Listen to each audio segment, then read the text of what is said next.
shir madaxeedka midowga Afrika oo muddo 2 maalin ka socday magaalada Addis Ababa ayaa galabta la soo gabangabeeyay waxaana lagu ansixiyay shir gudoonka midowga Afrika ee sanadka 2018 oo noqonaya madaxweynaha Rwanda Paul Kagame halka lagu ansixiyay 2 gudi oo ka mid yahay gudiga dhaqaalaha midowga Afrika.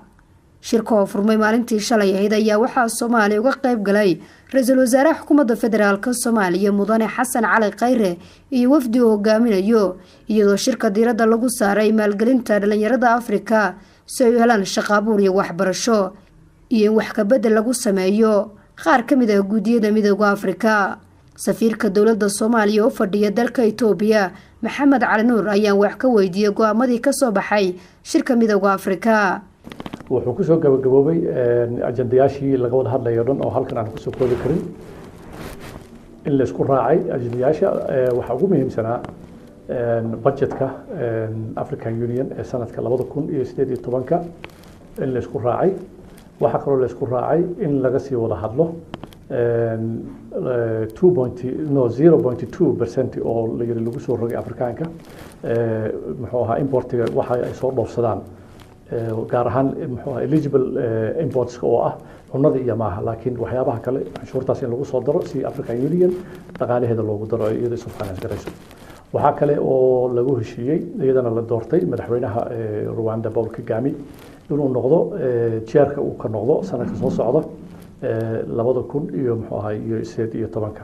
inuu chairka noqdo. waxa kale oo la isku raacay iyadana oo la isku raacay ma la ansixiyay labada commission oo ka harsanaa commissionada 8 ka ah ay ka koobantay African Union iyo organiskeeda oo ahaa commissionka economic affairs-ka iyo commission kale oo ahaa science and technology oo ayagana labadooda la doortay. waxa kale oo la doortay 4 ka dhimanayd muxuu ahaa African Court-ga ciidan ka dhimanayd waa la doortay. waxa kale oo la doortay muxuu ahaa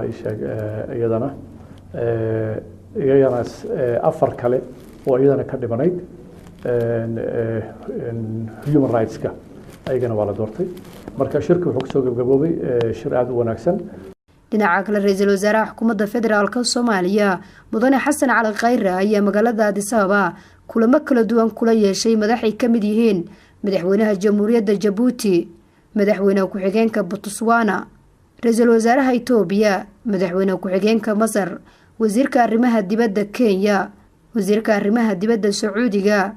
waxayna dhammaan soo dhaweeyeen horumarka ay sameysay dawladda Soomaaliya muddada ay jirtay iyagoo ballan qaaday inay la shaqeyn doonaan dawladda Soomaaliya ayna ka go'an tahay xoojinta xiriirka kala dhaxeeya Soomaaliya.